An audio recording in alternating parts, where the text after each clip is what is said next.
Got Your Eers On is brought to you by Tactical Legion 9.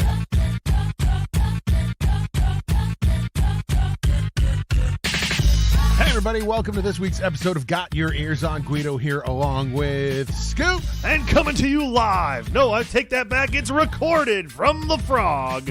Here's Johnson. Guido, it was the best of times. It was the worst of times. It was very frustrating. All in a span of about 12 seconds. 13 right? seconds. If I had told you last week on the podcast, Scooty, that Garrett Green was going to go 20 for 38, he was going to throw almost 400 yards, a couple touchdowns, as long as it was going to be 50 yards. They were going to, run the ball. They were going to run the ball for about 155 yards. You would have been like, that's good. That's exciting. And score 39 points. You're like, that's good. That's exciting football. Probably a win. Yeah, probably. That's probably the big a win. letdown of all this, isn't it, Guido? Of the season to date, maybe the history of the offense with Garrett Green in it, this, you would argue, this is probably the best it's looked, right? And we said this, we were on the text machine back and forth with each other during the game, as we do, and the first drive looked very good. Like, it was exciting to watch. That was like real football. I think it got a little stale in there, but all in all, like, I thought the play calling was better. I thought there was more stuff happening, and yet we still figure out a way to West Virginia. Well, I still go back to the fact that I think, and until somebody tells me wrong, until Neil calls me and tells me that this isn't how it is. Okay. Like on the phone? Yeah, Like he's going to call me on the phone, right? Like reaching out to you? Yeah. Okay. Until he calls me and tells me that this is not how it is, this is how it is, okay? That opening drive, scripted. They've had a week and a half to work on it, scripted. Looks good, right? Second drive, not scripted. Starts to look not great. Second quarter looked bad, not very good on both sides of the ball. It didn't do anything. Just kind of went away. Come out of halftime, that drive looked good, right? Do you think they're Scored on that following the drive. script again out of half? Scripted. Hey, we sat down. Neil and the fellers sat down and said, hey, let's run the crap out of Cole Taylor left and right. Then he'll run down the field. We'll throw the ball to him. Can we talk about that really quick? We'll go with Jaheim White, left and right. Throw the ball to him. Scoot. The funny thing about that too, it was only through a certain portion of the game where we did the shifties. We had the case of the shifts. You've heard of Swifties? We are shifties. We had a case of the shifts, didn't we? But like in the fourth quarter, I don't remember. We must have shook it off because we didn't. Oh, I see what you did there. I did. I didn't like even that. mean You did to. something and I there. did there. Yeah, Look at Taylor that. Swift. Look at the, okay. Wow. All right. Dad of daughters right there. Yeah. Look at that. And Rodney Gallagher was like voluntold to be a shifty. Like he was like, look, we might be willing to put you in. We We think you run great. Let's watch you run left and right, and then maybe not throw you the ball. We're going to need you to do some relays the width of the field 3, maybe 4 times. Then if you have any energy left, we're going to try to get the ball to you. All those guys were missing was an eraser, right? Didn't you guys have to run the shuttles with an eraser? Yep, in gym class? eraser relay. Yeah. You would pick up the eraser, run left. Right. Put the eraser down, then run. That's what it reminded me of. It was just of. constant. Like, they just need to carry erasers around. But Guido, I thought two things. I walked away from this game. 2 things. One. Two things? Let me tell you 2 things. I thought, first of all, this was a case of the incredibly shrinking defense. Okay. First half, especially the first quarter, Scoot and I are texting each other, man, this Houston offensive line is just horrible. I mean, we're running them ragged at the line of scrimmage. We're making Smith, the quarterback for Houston, making him really uncomfortable, hurrying him, knocking him down. As we got into the third quarter, Guido, and then pretty much the entirety of the fourth quarter, he was doing exactly the opposite. He was super comfortable, taking his time, picking out receivers, picking us apart. So that was perplexing. And then, the cherry on top was not being able to knock down this ridiculous Hail Mary throw at the end. And then secondly, boy, did special teams have themselves a day. I mean, I would argue, even after all of the craziness, if you take away that kick return that should have never happened, that's a huge play in this game. So I know a lot of other stuff went on. We're going to talk about Garrett Green's penalty after the score and all that kind of stuff. But for me, it was, Scoot, you've been asking me to buy into this defense now through this fluky 4-win thing, and I was starting to warm up to them. And people said, if Aubrey Brooks is back there, maybe that helps on some of this stuff. I'll give you that. I mean, I would have preferred that too. But for a defense that looked really strong early in this game, man, they really just evaporated. And then special teams really, I don't know. We knew this guy was a threat returning kicks, and then it was like the first one we serve up to him, he takes it to the house. That was super disappointing. Yeah, I mean, I think for me, like, looking at everything other than the offense, it was like, what happened to the games that we were playing, the other 5 games? Like, what happened to those guys? Because this goes back to Johnson. We always say this. We can't have nice things. No, right? We're not I allowed know. to have nice things. We should know. And so offense plays good. Say what you want about play calling, but I think all in all, it was clicking on the offensive side. And then defensively, and especially special teams wise, you're like, what happened? I mean, I think that kick return at the beginning of the game, run back that they had, that just took so much of the wind out of our sails so early. It really did. Yeah, you're exactly right. Because you go into halftime, we were texting each other at the half. I felt like we had totally dominated the game, time of possession, just, the box score was in West Virginia's favor, yet you're down 14-10. Right. Because of this kick return. That was just such a gut punch. And I thought, in a game where every play seemed to matter, in the offense, another feather in the offense is when they went down 35-24, you got this impression like it just cranked up the intensity and the pressure on the offense. They had to score every time they touched the ball because the defense couldn't stop anything. And to their credit, they brought us all the way back and took the lead. So again, like you said at the top, Guido, I think that's the frustrating thing. That's the sad thing of this outcome is I think Garrett Green, if you win this, to me, man, that's a big confidence booster. You get your 5th win. The offense is feeling really good about itself. You spread the passing around. We had a lot of receivers get in on the act Thursday night. So man, it stinks they couldn't have the defense hold up their end of the bargain. Well, and Scoot, like, Fox Sports, by the way. Let me digress for a minute here. Fox Sports, by the way. Tim Brando, I think he's drunk. Boy. I think he's drunk most of the time. He had a rough night, didn't he? And Spencer Tillman, I like Spencer Tillman. I thought he was good. And Spencer Tillman made a good point probably about 5 minutes into the second half. He was like, whoever has the ball last is going to win this game. He said that really early on in the third quarter. But Tim Brando, man, was lost half the time. Scoot, it felt like Tim Brando was watching a different ball game at points of this. Yeah, I know he's probably one of their go-to guys in Fox too. I mean, he's been around a long time. I don't. He looks kind of plastic when you see him on TV. He's very much. Some of that stuff too. I always cringe when we get the big time national broadcasters, play-by-play guys, because a lot of times it feels like they're out of touch with West Virginia. It feels like it works for the Texas, the Notre Dame, the where you can generally speak Alabama, right? They're gonna Georgia. Those guys, because they call those games, they probably call 2 or 3 of their games a year. You get Tim Brando, who probably hasn't called a West Virginia game in 5 years, right? To all of a sudden show up and then act like he's in the know, when we know that maybe he went to a random press conference or a kind of a meet and greet, the day or two before. You have to talk about the graphics though. Oh, Fox graphics look ridiculous. I told you guys they look like the cover of somebody's Trapper Keeper. Like what? They're from like 1996. Like they it's look like Fox so has not updated the goofy. graphics package in like 25 years.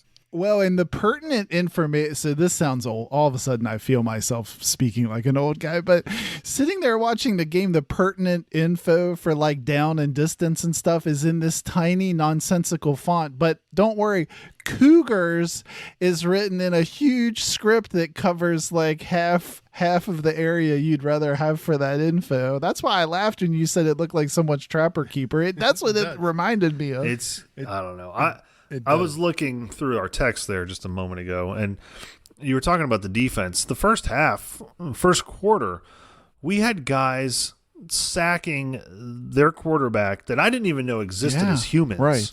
Like this Mulba character, never saw that guy before in my life. You know, like all of a sudden we've got guys that like have come out of the woodwork, and then those guys, like we said, disappeared. And I know people will talk, and there was a lot of chatter, of course, about how Garrett Green and his taking off the helmet is what ultimately got the penalty, not the waving to the – I think some people thought it was the waving to the crowd. Right. Yeah. But it was the taking off of the helmet. That's not what lost the game. I mean, let's be honest here. I don't know. I think I disagree. You think that's what lost the game? Absolutely. Absolutely, I think that's what lost the game. Because listen, here's the deal: you take that last play, right, from the 50-yard line, because that's essentially Houston was at the 50-yard line. You take that last play and you push it back 10, 15 yards. Completely different play. I mean, those 15 yards ended up being enormous in the scheme of things. That's big in the scheme of things. Could you say that it could be the 5 defensive backs that didn't knock down the ball? Listen, I think, but let's break this down though. Let's break it out though. Let's start with the fact that I think that I think that West Virginia wasn't ready for that play. I think the defense was already celebrating a win. I agree. And on that they play, looked very just discombobulated, not sure where to go. They weren't ready. They weren't ready. Right. Like, and that's a coaching problem. Like, right. That's cherry on top of the defensive performance. But go ahead. No, I don't disagree with you. But I'm on the opposite end. I think we lost this game. I think this game was lost because of Garrett Green, because of the celebration at the end, and because of the 15-yard penalty. I think that you take that out of there, you score a touchdown, you play like you should be there, you don't take your helmet off, you give the ref the ball, and you get back and you get ready. Like, I think that changes the end of this game. I think that Houston gets the ball now on whatever, the 20-yard line, the 18-yard line. They run that stupid, 12-yard play that they probably get either way, and they're still throwing from the 40, the 35-yard line. And definitely makes that play more difficult. Yeah. Absolutely makes that play more difficult. I think though, I said it when I watched it. I was like, that's 100%. I mean, even before Garrett Green said anything in his post game, and he did his little like, I'm sorry, it's all on me kind of thing. He owned it. He owned it 100%. But it was 100% on him. I don't know. I mean, I go back to coaching, right? Somebody's got to tell those guys, regardless of play, listen, there's 3 seconds left. They're gonna throw a Hail Mary. Knock it down. I don't need you to catch it. No one needs to catch this ball. This ball needs to hit the ground. You had 2 or 3 of our 5 guys there going up to try to catch the ball. Well, I think the problem was on that play that you had 2 or 3 guys there and you had 4 or 5 Houston guys there. Like, they ran that play to that point. I mean, that's the ultimate touch drill, and that play happens 3 or 5% of the time. I go back to the second quarter. But that's the ultimate touch drill, and that second quarter was a dud. Something changed. I get it, but you stayed in the game. I mean, you stayed. Yes, I mean, but Garrett kept us in the game. He played an amazing game. You throw that crazy, 4th down throw, 60 yards to Clement. Like, it was a huddy-tuddy scoop. Listen. Let's get to the brass tacks. What's that? Shall Let's we? do it. I have something to say though about the Hail Mary, but go ahead. Let's get to the brass tacks. The man that is the engine of this podcast, if you will. This guy we call Guido. All right. Yeah. This guy, He had chugged halfway up the I mountain. was. hadn't he? oh my God, he needs an He had intervention put it like in- no other. He had Listen, stoked the engine with as much coal as would fit, and he was heading up the. Was he not, Scoot? He was. started looking at hotels in Shreveport Yes, for a bowl You're game. exactly right. He was thinking, can we? What He bowl was is in looking Shreveport? Can I for get to the that? closest Bass Pro Shop to see what carabiners they had on offer? Can I get to that Cajun Gumbo Bowl in Shreveport? Can I get there? Can I put that on a cracker, dude? Can I get to that Cajun Gumbo I say. Bowl? Can I put that on a cracker, dude? That's what he was He doing. was full on climb. Little jambalaya. He had was, caught a case of the climbs. He was full on Oh my nonsensical. goodness. I did. Nonsensical. I think he had his finger on the complete purchase on a sleeve of visors. He was going to get himself a bunch of Neil Brown visors and then mail them. What he wants to do is mail them to Neil and see if Neil will autograph them. And then he's going to wear each one on each different day. One of the more disappointing things though, Scoot, is we had called it the Visor Bowl. And Yes. then Yes. Holgs did not hold up his end of the bargain, did he? He went away from the No. visor. No. He He wore a lady's golf hat, is what he did. Yes, he appeared to ride some like his He hat borrowed some made old him look like. lady's. Listen, I hope I'm not offending anyone, but he looked like he might ride a tricycle in Florida in a community of sorts, a retirement community. It's had like he his- called Nancy Lopez to borrow her West Virginia hat. He had his shuffleboard cue in the basket on the It was backside of an his interesting tricycle. choice. But Guido, Yes. my thing about the unsportsmanlike is, like in the moment, I was like, I know you're fired up, but in 2023 college football, we know the one thing that is without a doubt definitely going to get you that flag. Like, signed, sealed, and delivered. If you take your helmet off on the field of play, you're definitely getting that flag. And so Yeah. for all the things to choose to do, to me, I mean, I don't want to rail on Garrett Green because you're exactly right. You hit it on the head. He played a terrific game. He and the offense are the reason we were in that position. He had brought us all the way back. He probably played the best passing game of his career. So I hate to just blast him, but it's so selfish to take your helmet off like that and celebrate when you know it's going to draw a flag. And I would argue, as not only as the quarterback, but as one of the established clear leaders on this team, I would expect him to be looking in the huddle saying things like, hey, look, nothing stupid here, guys. Okay. Like, let's take care of business. So for him to be the one to take his helmet off, get flagged, incur the 15, and then set it up for that, even though it was, I still agree with Scoot, it's ridiculous that nobody bats this ball down. Just to invite it into the conversation with that extra 15 yards was super frustrating. So I mean, look, I my buddy, who's a Syracuse fan, by the way, very tough. that's on me. unfortunate. Yeah.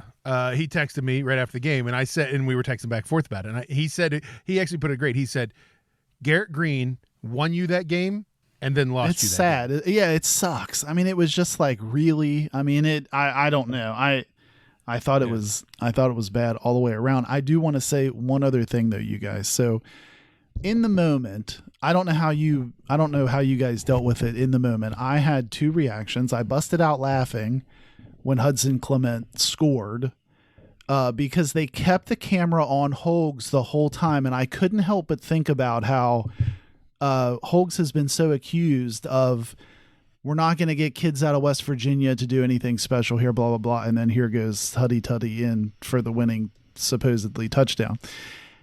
Then when they caught the Hail Mary, I just reactively busted out laughing again because of just how big of a crap show that whole thing was. And I think Scoot and I were talking about this then. I don't remember this kid's name, but number 12, the kid for Houston that came up with it, it was sort of a like, look what I found thing. Like, I think he got even knocked down, kind of knocked out of the play in the process. Then he just sort of turns around and there's the football and he grabs it.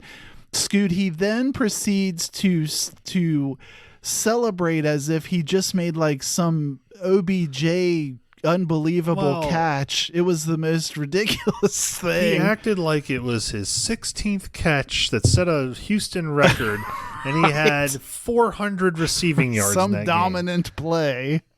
I probably was the only catch of the guy's night. I don't even know who that guy was. And then Guido, then my point of bringing that up is I go on the X, as we do, and I start seeing people post. I know I can't say tweet anymore, but they're posting, oh my gosh, this feels like 13-9. This feels like the worst thing since third. And I thought, Scoot, were people fooled that bad into getting reinvested that much in this team at 4-1 because they won a couple games that they're now saying, comparing it to something like that and speaking in those kind of terms? I could not yes, was it a gut punch? Of course. You lost on a ridiculous play with yes, I'll give you that. But guys, let's calm down. I kind of felt like it was a Tuesday, Guido. Like it felt like, no, okay. Like, so this is where I think between Thursday and today, we record this on Sunday nights for the next week. This is where I can't sort out my emotions, guys. Like our listener, Nathan Stanley, thanks for listening, had posted a video last week to us about how he felt the same way we felt, right? And I think that for us, like, I don't know how and you make fun, Scoot, because you're not wrong. Like, when Huddy Tuddy scored a touchdown, I was like, I was putting my jacket on, I was lacing up the boots. I was like, hey, listen, you were already at the this is checkpoint. happening. You were already at that first checkpoint. But listen, I was like, this is happening. We're playing Texas in the Big 12 championship game. We're gonna lose it, but it's happening. And then like literally in the span of 13 seconds, I then like get like shivved in the gut by stupid West Virginians. And so like I look at like where we stood a week ago, and we were like, well, we're winning, but it's kind of blah. And like now I'm like, well, we lost the game, but it wasn't blah. Like, listen, I don't feel like it was blah. Like, I feel it was a good game. And you put a couple pieces together, Scoot, and you win that 6th game. You win that 5-6, and you play in a bowl. And okay, I'm going to tell you something. This is going along with all of that. For me, this is how I feel about it. This is maybe the worst case scenario for me. Absolute worst case scenario. why is that? Well, okay. I mean, I think I know, but if tell I'm the being people honest, why you think that. Not that I want us to lose, but in the beginning of the season, but you do. in the beginning of the season, I thought our best chance of us fixing our problem was we're going to have this dumpster fire of a season. Neil's going to be gone. There'll be no doubt Neil will be gone. A change-forcing season. Yes. Okay. Well, we get to 4-1. Not only was I thinking, okay, well, that's not happening. He's not only finishing this year out for sure, he's back next year for sure. And so then I started to flip the script, so they say. I'm all in. I was all in on all the wins. Give us all the wins. I need all the wins because... Well, you were then rooting for a steal the Neil, weren't you? Yes. I was looking for, hey, Kentucky might be interested. There might be some other place. I don't know where else, but, what's Vanderbilt doing? Maybe they would like a Neil Brown. Can I interest you in a Neil Brown? So success would propel a different type of change. Yes, right. We would still get the change I'm looking for. Okay, interesting. This is worst case scenario. Now you've had sort of a course correction.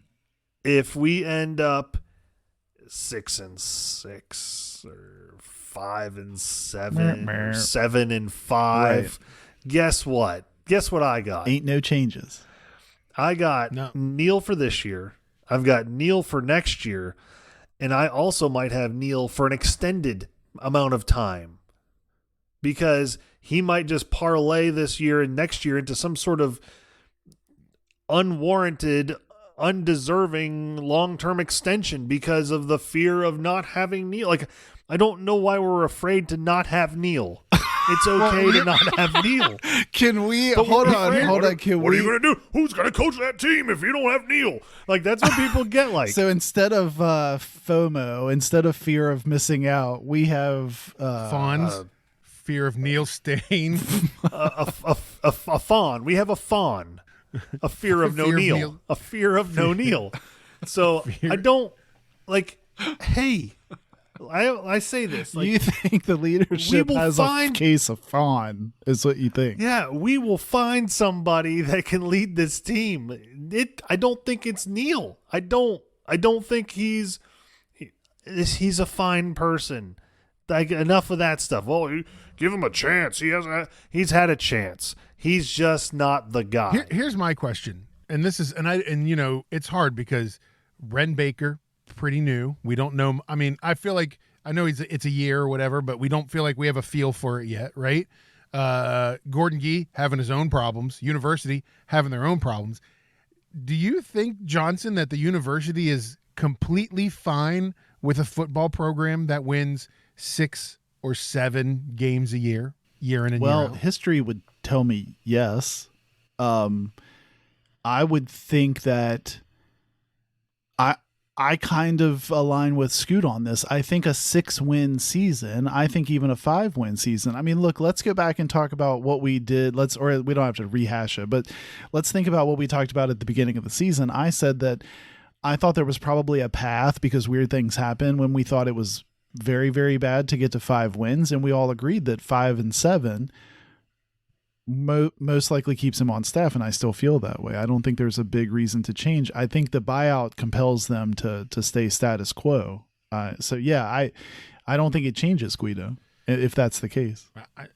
I think that's where my fear with the program is because I'm 100% in on when I look at this schedule, we're gonna win 6 at minimum. I think we win 6 games. We may win 7. I still think that's a possibility, especially if defense because like now offense is starting to click, defense comes up to play at that level, and we win those games. And so then the problem becomes is that you now have Neil Brown next year and the year after, and he still wins 6 or 7 games every year. I don't know, Guido. I have a hard time. I want to agree with you. I'm just not sure that the offense has started to click. I think Thursday night we saw the 14th. We've been talking a lot about 14, not 14, who's 14, all that kind of stuff. I think we were watching the 14th best team in the conference Thursday night. It was Houston. And so to go in there, that's why it's so disappointing to me. Guido, you had talked me in, and I thought rightly so, because Houston was not good. That is not a good football team. And I thought there would be enough not goodness there to overcome the flow chart of is on road, yes, loss. I thought there would be enough not goodness from Houston Right. for WVU to overcome that. And what did they do? They went into Houston and they pooped themselves. So we had been talking on the pods leading up to this. I kept telling you guys, I don't know why it's happening, but we're winning and I'm trying to enjoy it. This was, to me, like your luck kind of ran out on a Thursday night at an away stadium. Like you should have been able to take advantage of this. Houston's not good. You're going to find out in upcoming games when Houston plays a few more, teams that have their crap together. They're going to like, Dana's hot seat's not going to get any cooler, in my opinion. I just think this is really disappointing because that was a huge opportunity.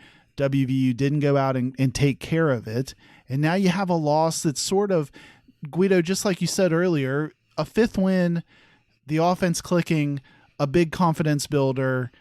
You could have gotten out of there. Even with the huddy-tuddy ending that was kind of crazy and shouldn't have happened, that would have been such an added booster to the confidence and the motivation heading into your next game and trying to get bowl eligible at 6-1.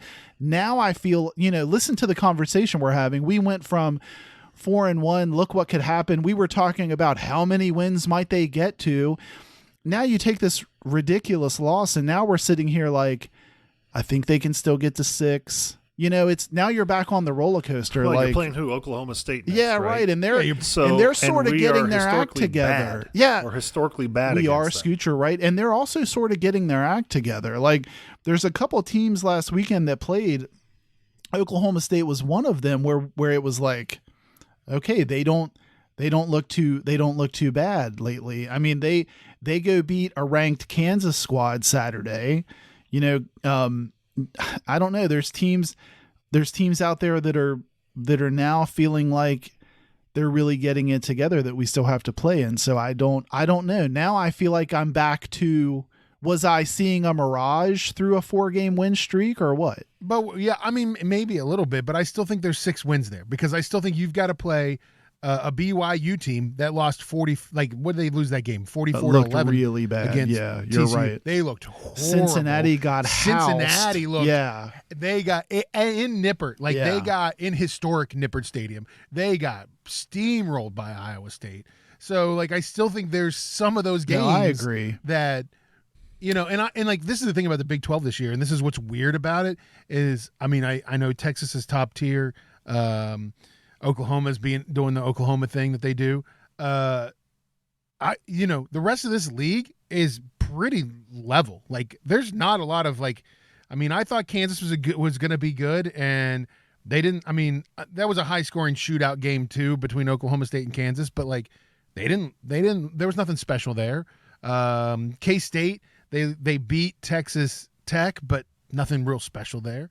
Like so, like I'm still in that like 6-7 win. Like I think Cincinnati, BYU are wins. I know Scoot thinks BYU is a loss, but I think BYU is a win.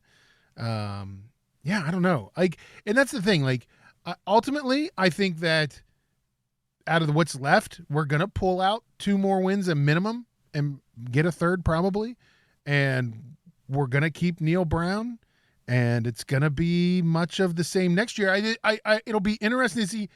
It'll be interesting to see what happens with the program long term. Next year's going to be rough, I think.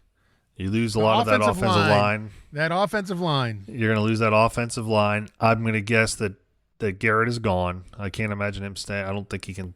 Can he stay one more year after this year? I'm not even sure. He's only a junior. I guess he could stay, but I mean, I was going to say, I don't know where he goes. He's not getting drafted, so maybe he will stay. I think it's interesting too, Scoot, that we heard a lot about, like, if you're on the X, you see a lot of stuff from opposing fan bases, especially like a Central Florida. It's interesting so far, you guys, that the newcomers. So UCF, BYU, Houston, and who am I forgetting? Cincinnati. They're now a combined 2-10 so far in conference through these first couple games. So they're really struggling. I bring that up, Guido, because I think I agree with you. I think Cincinnati and BYU are 2 more glaring opportunities, and even the trip to Orlando to play Central Florida, who's really struggling in conference so far, feels like it could be another opportunity to overcome the is on road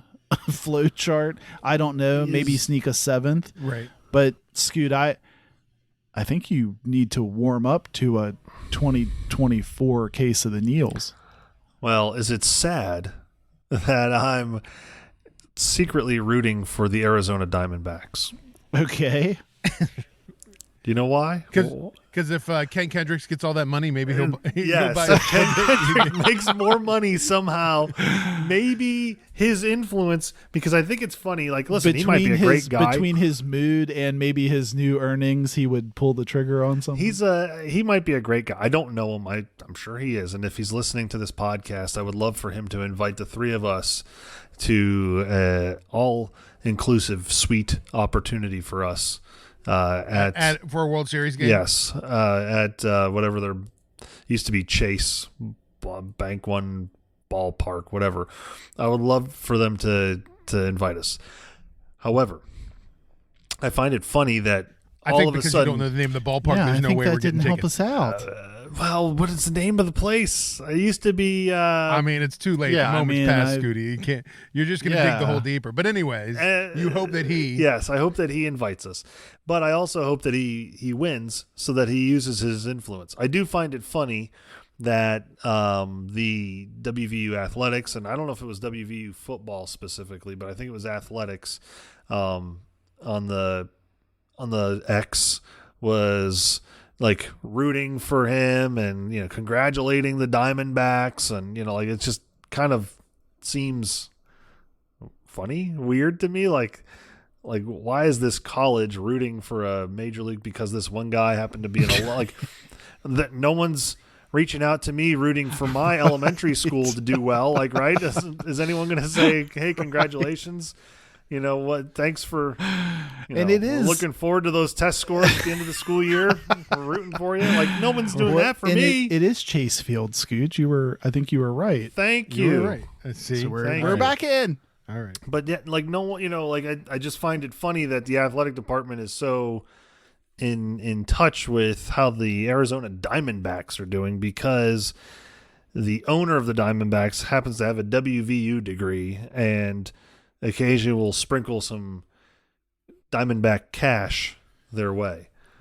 Maybe. So, I mean, I guess if maybe I made a stronger donation and they'd start rooting for my school's test I scores think to be that's stronger. the issue. Yeah, I think you just hit it on the head. Or, hey, great job on those state assessments. So, right. So we host Oklahoma State next week. That's Saturday, homecoming game, right? That's homecoming weekend. That feels like a scheduling stretch, does it not? To schedule them for homecoming, that feels like a scheduling stretch. Schedule them 3:30 game, 3:30 kickoff at Milan Puskar Stadium. By the way, just want to go on record, still hate the Big 12 for the fact that on their website they post everything in Central Time. Like, it is now annoying. you've got multiple teams in the Eastern Time Zone. Let's just schedule it for the home team's time. Can we just do that? Can we? I don't know. Listen, anyway, I don't like this time business. What? Like, you I think was, is this a general referendum on standard time zones? Well, listen, what are you doing? do we know? like everybody should have it Yeah, at the same what are you time? Is doing? that what you're saying, Scoot? Like the whole world? There's talk. There is talk out there that we should get There's rid of no time talk. zones. You're There's a little bit talking. of about talk. this. There's a little bit The of talk talk is out you. there. And now there's a little Scoot. bit of talk. You know why the time zones were created, don't you? I feel like that's a trap, Enlighten like a us. trick question. Train schedules. It's all about the train schedules. Okay. I I don't believe that's true. No, it's true. Look it up. Google it. Scoot, by the way, in case any of you didn't know, Scoot also flat earther. No, it's not true. Right, That's, not that's the true. only We're way round. this works, dude. Guido We're brings round. up a good point. We're round. I don't like the We're round, the he says. I don't like the I don't like the multiple time zones. Coach Prime is fired up that he had to play at 10 p.m. on a Friday night. Yes, he was. That makes zero sense, right? And then lost a double overtime like at 2 a.m. Yeah, it was, that was bad. ridiculous. I don't like it. So homecoming game, Oklahoma State comes to Milan Puskar Stadium. Johnson, I will tell you, this is winnable at home. Homecoming. Listen, let me ask this question, and I know that Guido and we went to a fine institution of higher learning, Yeah. in the state of West Virginia, Right. for our undergrad. Correct. And homecoming is, pretty significant event at that school. Okay. Is it the same? I mean, I got a master's degree at WVU, but is it the same, Johnson? Homecoming, does it hold the same weight at a big school like Yeah, WVU? of course. Are there? why do you think it would? Why do you think it would? I don't know, because I feel like you would go to a football game any of the dates. It doesn't have to be specific to homecoming. Like for smaller schools, you tend to have a bigger crowd at stuff. You have a lot more people in town. Is there really that many more people in town in Morgantown for homecoming? I don't know. I think at a bigger school like we're used to at WVU, maybe it doesn't hold as much because that crowd's going to be there usually most Saturdays. Right, that's what I'm saying. The fact that we're calling it homecoming, does it really signify anything? Well, I different? don't know. A lot of schools go out of their way to do like parents' weekends and special things. So maybe, I don't know. But I think I was just chuckling at usually what I feel like schools do is they'll throw an opponent there that tries to keep everyone that does come in for the homecoming game relatively happy They that throw in they a made dog. the trip. Right. And And I'm not talking about a DAWG. putting us in the I'm talking about a DOG. right, putting us in the crosshairs of the mullet doesn't feel great. I mean, now look, they lost to South Alabama, but I feel like they're getting their act together here lately. 2 years ago, I believe it was 2 years ago, we were there for that home game against the Mullet. How'd that go? It was bad. And you and I were there the year before also for some reason. 4 years, 4 years prior we were there. How did that go for us, too. Johnson? Yeah, it's been bad news. I think, wasn't it Guido, I should have looked this up before opening my mouth, but I think the last time Oklahoma State was in town, they were retiring Major's number, and it kind of rained on that parade, I believe. They didn't get a win at home. Yeah, that was a tough one. That was like 24-3, like we barely. Yeah. But last year though, last year was a win. We went in Stillwater. Yeah. In Stillwater, 24-19. We won that game. How do we feel about their ridiculous tradition of slapping these paddles up against the wall? Yeah, I don't understand that. I don't get it. It's like a hazing of the stadium. Yeah, it's like the entire dazed and confused. time. Like there's a bunch of Mitches out on the field and they're trying to, hey, come on, Mitch. Right. Come over to the side. I will say we have to go back 10 years, 2013, the last time we beat Oklahoma State. Home? In Morgantown. Boy, okay. Yeah. Well, Scoot, there you go. Oklahoma State was ranked 11th coming into that game, and we beat them 30-21 in front of 60,000 Well, people. then Guido. Okay, so now the wheels are turning here, Scoot. Let me throw this at you. So, let's say you lay an egg here at home against Oklahoma State. You, as the history person on this podcast, I feel like you always hold me accountable to remember my history. So Guido just laid it out for us. It's a 10-year run here, 4-3 since we've won at home against them. Let's say you lose here, you go to 4-3. Now you have to take that trip to Orlando. And what do I always say? Is game on road? Yes, lost. Now all that, so let's just say that happens. I think, Guido, we could probably make a strong argument why that's a winnable game for us at UCF. But let's go ahead and play that forward. Let's say you're 4-4. You've now erased all the goodwill that came from 4-1. You came out of Fort Worth riding pretty high. Now, if that happens, you've erased all that goodwill. What do you guys? I don't know. What do you guys think? I'm just putting it out there. Like, do you think? I'm curious to see what Guido says about being 4-4, because Guido is. And he is in love. Because you would think with the visor. Listen, there's no love, but I'm going to tell you right now, like, this team is better than last year's team, and I don't know if it has anything to do with coaching. I think that you have more maturity. You have a really good offensive line. I'm going to tell you guys right now. Scooty's going to make fun of me here, just so get the wheels turning. Scoot, fire up the engine. I think West Virginia loses this game in Houston that they just lost. They win the next three. They beat Oklahoma State at home. They go into UCF and win that game. They come back home to a Baylor that has to fly 7,553 miles to Morgantown. They win the next three games. Their next loss is against Oklahoma in Oklahoma. They're going to win the next three games.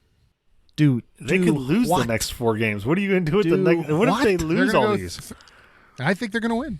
I think they're going to win. I think that they're figuring this thing out. I really do.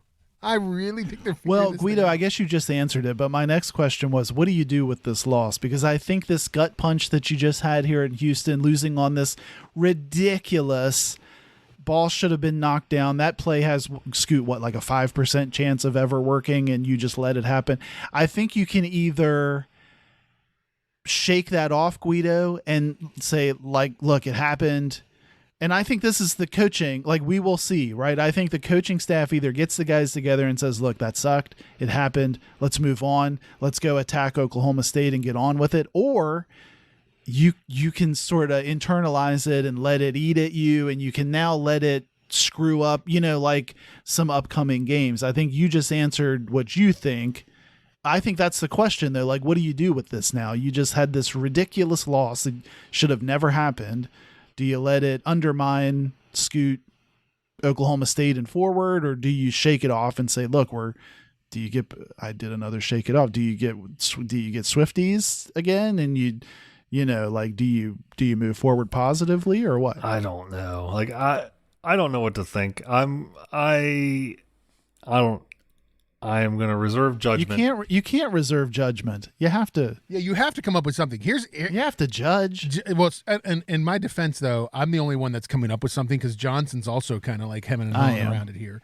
He hasn't That's given his why I opinion. asked Scoot. I want to go last. You've got 6 games left. You've got 6 games left, right? 6 games left. You just lost a heartbreaker. So you think maybe this heartbreaker turns us around, makes them realize what they got to do. They beat Oklahoma State. You play a terrible UCF team that's struggling. You play a BYU team that's struggling. Terrible. You play a number 5 right now, number 5 ranked Oklahoma. You're going to lose that game. You take your lumps there. Yeah, you're right. And then you finish with Cincinnati struggling and then you go to Waco and you play Baylor struggling. I'm not going to say it, but there's a chance we finish 5-1. Look at this guy. It could happen. Look at this guy. Look at this guy, Scoot. It could happen. So then we're 9-2. Tell me it couldn't happen. Tell me it couldn't happen. No, 8-3. What is that? 8-3. 9-3. 9-3. Jeez, you Yeah, math 9-3. professors. Yes, 9-3. Yeah, well, history degree. communication degree. Let the engineer have a. Scoot, what say you on 5-1 finish? What say you? I say there is not no happening. reservation of judgment. I say not happening. I don't think it's happening. I don't think it's happening either. There's more than one loss in that. We do something. We West Virginia it. Neil kneels it. He kneels it up a little bit. Scoot would say he kneels it up. Listen, I don't. There's 3 or 4 wins left in there, Johnson. What do you think, Johnson? Scoot's hemming and hawing because he doesn't know. He doesn't want to say because Scoot really thinks that there's 3 or 4 wins there. Listen, we are. I guess what are we? We're 4-2. I need them all to be wins. I need everything to be a win at this point. I'm back on the win train. I'm with you. Let's win them all. I need to win them all, win the bowl game, and cross my fingers. All right, we'll wrap it up here in a second. Johnson, tell us, like, what do you think? These 6 games. I think so. I think I am going to stick with BYU and Cincinnati are at home. They're just so, like, those are 2 stink piles, right? Like, you're going to win those. And then I think this trip to UCF is a real opportunity.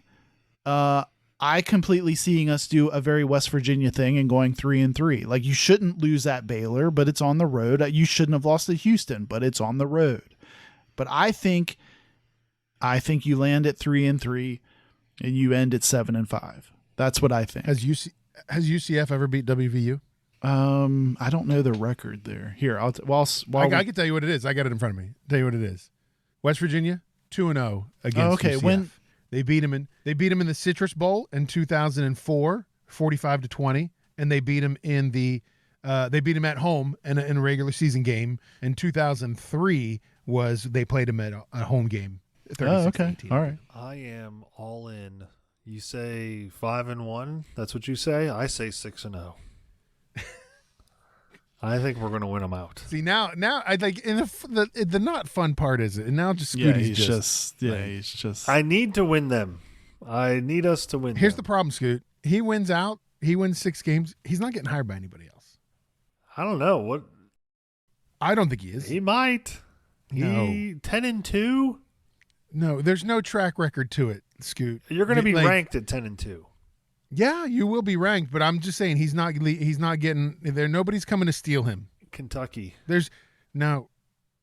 Well, what's Nobody of any record? significance. No, they're not bad. Are they bad? I don't know. They don't care. He's not going to go there. They're 2-2 in conference, 5-2 overall. Scoot. They're not stinky enough. I mean, I guess it could still go off the rails, but they're not stinky enough here for your scenario. No. Scoot, you're stuck with him. Yeah. You're stuck with him. What about Louisville? Your only hope is that he loses the Can I rest get of the games. Louisville?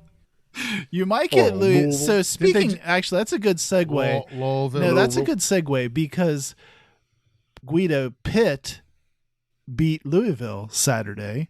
Pitt switched away from who was it, Jerkovich at quarterback, and they beat the undefeated Louisville Cardinals, making I can only imagine fans at Pitt are looking at Pat Narduzzi like, dude, what have you been doing with this quarterback situation? Now, I don't know if Louisville just had a lobotomy before the game or something, but Pitt went in there and won, and it was kind of a shocker. So I don't know, Scoot. Maybe that portends some terrible things for you at Louisville. Maybe that's your chance. I don't know. Maybe. So now I've got to root for other teams to struggle. It's not gonna happen. He's here. Like, listen, he's here. I think he wins. I think they win this Oklahoma game. They're currently favored by 3, by the way, with an over/under of 50.5 in DraftKings and FanDuel. So I'll tell you something else too. That's a positive for Guido, and even though you're being facetious, Scoot, in your prediction here, is because I don't think it's any coincidence that Guido, I talked about Aubrey Burks. I think Thomas Rimac was out. Who I'm missing someone. Was it? There was a lineman. It wasn't. Was it Wyatt Milam was out? Someone got poked in the eye and still. So there were like 4 starters, 3 on offense, that didn't make the trip to Houston. I don't think that's any small coincidence that they could have even played. I think the offense played great. I think they could have played better even. And I think having Aubrey Burks back, now I don't know when he gets to come back from that injury, but when he does, they'll be stronger for that. That's all probably going to happen, if not for Oklahoma State, down the stretch, Guido. So I think the team, you've got some faith in them to win these ball games. I think that only strengthens your reason to be positive on them. So we will only find out soon enough. I mean, I'm actually happy. It's becoming an interesting season. It's not like we're getting beat to the ground every game. It's actually fun to watch, guys. So stressful as it may be to lose a game in Houston, it was a fun game to watch. So we'll go with that. Hey, before we wrap up, I definitely want to bring up one thing. The Wolfman, Dale Wolfley, passed away unexpectedly this past week. Dale, WVU Hall of Famer, played for WVU, went on to play in the NFL for a couple of teams, was a Pro Bowl special teams player for a few years. I think he played with the Steelers and the Vikings while he was in the NFL, passed away. So tough loss to the West Virginia University, especially broadcasting family. I know that a lot of us used to listen to the pregame shows with Wolfman on it. So, our thoughts go out to his family and brothers and everybody involved with that. WVU basketball starts up soon, guys. It's coming. First game is in 2 weeks. Less than 2 weeks, actually. They play October 27th. That's a Friday before Halloween.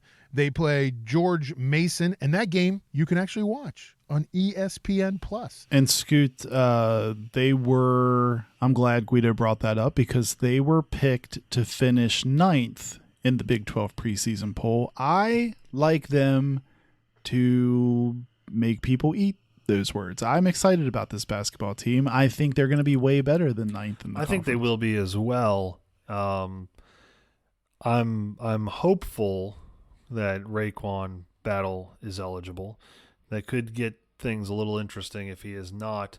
One thing that I do find also interesting is that somehow, if not for the ranking of where we finish in the conference, I do think that Jesse Edwards is going to make the voters eat their words, because they predicted he would be he's a preseason honorable mention all conference. This is a guy that averaged a double-double last year. I don't think I saw that.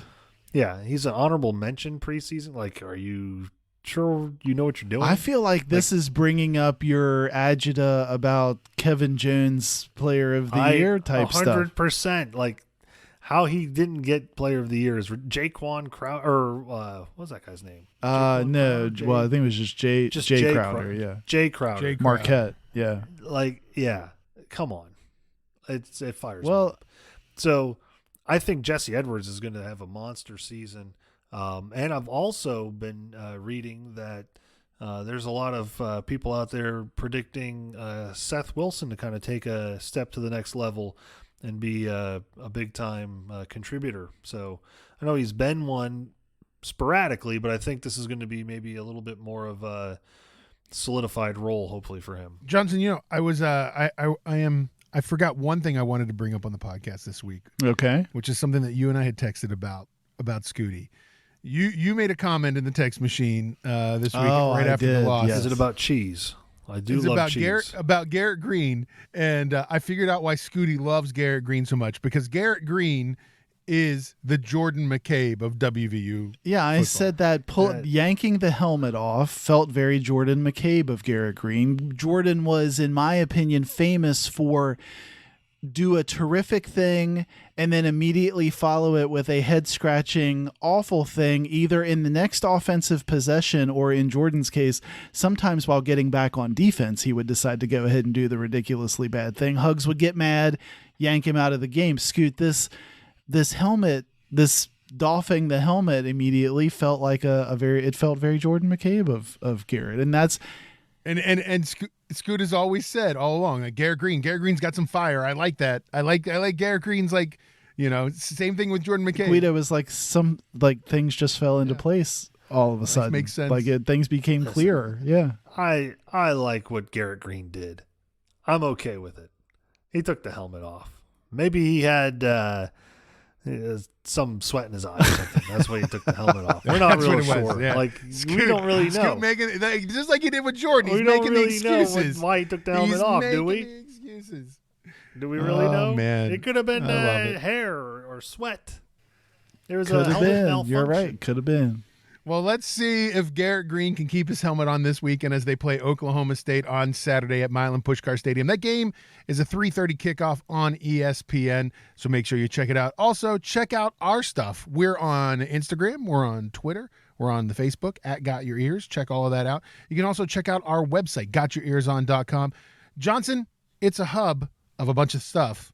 That's about us. It is a hub. You can find the latest notes of stuff we talked about on the show. Will be posted there in blog form. We have the link to the latest show. You can just click on the tune-in link right there on the website, and you can click through and shop for GYEO merch. So check it all out. Yeah, check it out, gotyourearson.com. Well, everybody, thanks for listening this week. We appreciate it, and we'll be back next week with another episode.